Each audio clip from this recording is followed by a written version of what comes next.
The Enigma of Frederick Douglass, 13 Shocking and Peculiar Facts. Frederick Douglass, the renowned abolitionist and statesman, is a figure deeply etched in the annals of American history. While his fight for civil rights is widely celebrated, there are layers to his life that are less well known. Here are 13 unexpected facts about Douglass that may surprise and intrigue you. Fact number 1. Born into slavery.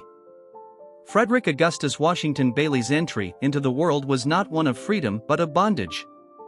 Born in the month of February 1818 in Talbot County, Maryland, he was introduced to the grim realities of slavery from his earliest breath. Due to the scant attention given to record-keeping for slaves, the exact day of his birth remains an enigma. The world would come to know him as Frederick Douglass, but he spent his formative years as Bailey, often separated from his family and shuffled between plantations. Number 2. SelfEducated Visionary. In an era when educating slaves was not only frowned upon but was also illegal, young Frederick exhibited an indomitable spirit. The barriers set up to keep slaves ignorant couldn't deter him. Mrs. Sophia Auld, the wife of his then owner, initially began teaching him the alphabet. However, when her husband forbade it, realizing an educated slave might prove unmanageable, Douglass took his education into his own hands. He surreptitiously studied newspapers, books, and any written material he could get his hands on, thus developing an articulate voice that would later challenge the very institution of slavery. Number 3. Escape to freedom. The year 1838 marked a turning point in Douglass's life. No longer willing to bear the chains of slavery, he hatched a daring plan. Donning a sailor's uniform and equipped with identification papers he had borrowed from a free African-American seaman, Douglass boarded a train from Maryland. Traveling through Delaware and Philadelphia, he finally reached New York City and freedom. His escape was not just a personal triumph, but a beacon of hope for countless others. Number 4. Name change inspired by literature. Embracing freedom meant shedding parts of his past. While Frederick retained his first name, he felt compelled to adopt a new surname, signaling his rebirth as a free man. He chose Douglass after reading Sir Walter Scott's The Lady of the Lake. The poem speaks of freedom, resistance, and personal integrity, resonating deeply with Frederick's journey. In the poem, the character Douglass stands up for what he believes in, mirroring Frederick's own life and aspirations. Number 5. International travels for safety and advocacy. The specter of recapture was a real and ever-present threat for escaped slaves like Douglass. Seeking a respite from this danger and to further the cause of abolition, Douglass crossed the Atlantic to Ireland and then Britain in the mid-1840s. For 2 years, he delivered impassioned speeches that not only chronicled his life as a slave but also sought international pressure against the institution of slavery. The British public, deeply moved by his eloquence and story, rallied behind him. Grateful supporters even went as far as raising funds to legally secure his freedom in America, ensuring he wouldn't be taken back into bondage upon his return. Number 6. Close ties with a radical movement. Frederick Douglass's association with John Brown is a testament to the diverse strategies and personalities within the abolitionist movement. John Brown, known for his unwavering, militant stance against slavery, planned an ambitious raid on the Federal Armory at Harper's Ferry.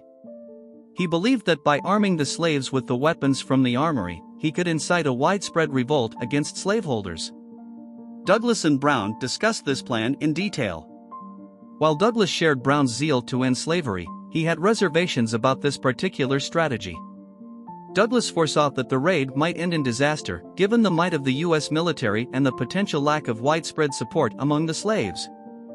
Heeding Douglass's warning could have altered the course of history. The aftermath of the failed raid, Brown's execution, and the heightened tensions between the North and South played a significant role in the lead-up to the Civil War. Number 7. Navigating scandals in the public eye. As with many public figures, Douglass's personal life wasn't exempt from scrutiny and speculation. The rumor mill of the 19th century was abuzz with whispers about his close relationships with several white women, both from America and Europe.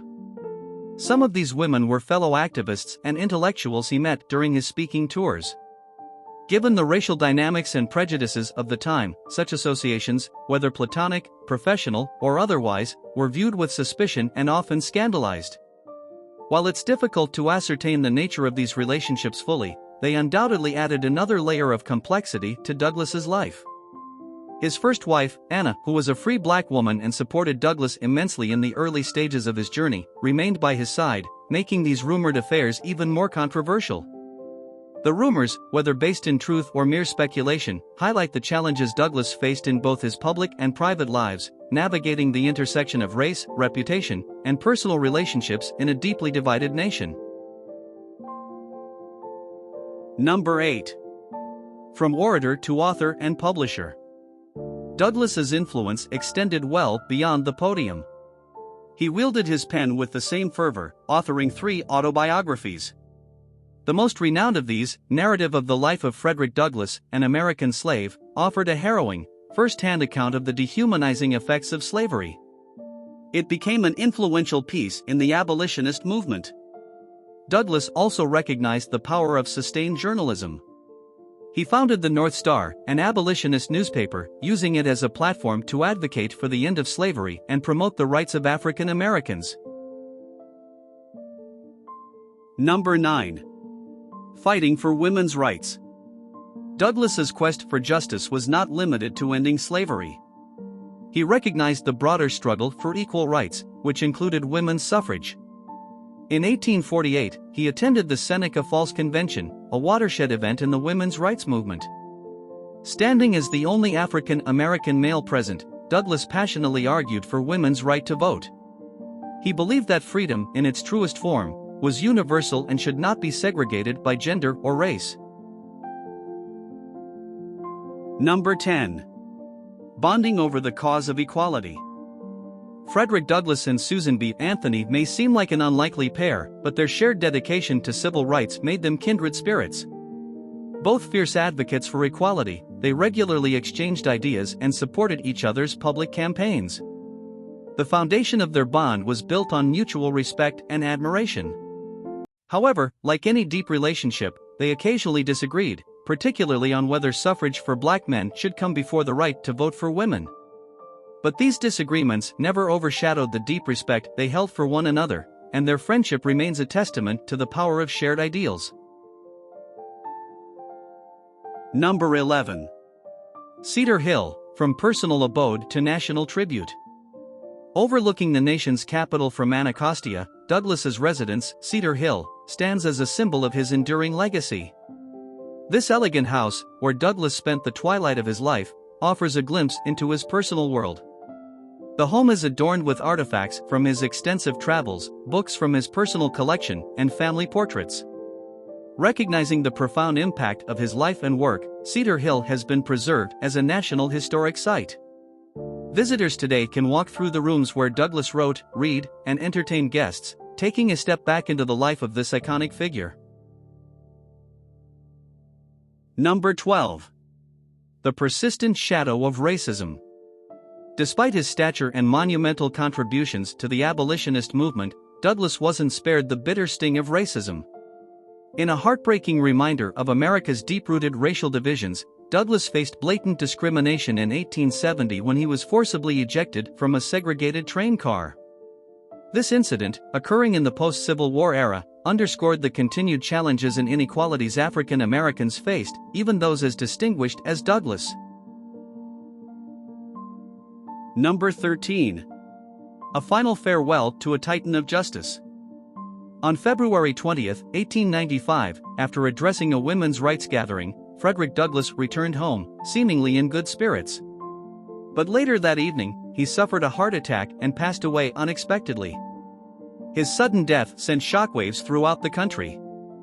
As tributes poured in, it became clear that Douglass's life, a journey from the chains of slavery to the halls of government, had left an indelible mark on the American conscience. His tireless advocacy for justice, equality, and human rights remains a beacon of hope and inspiration for generations to come.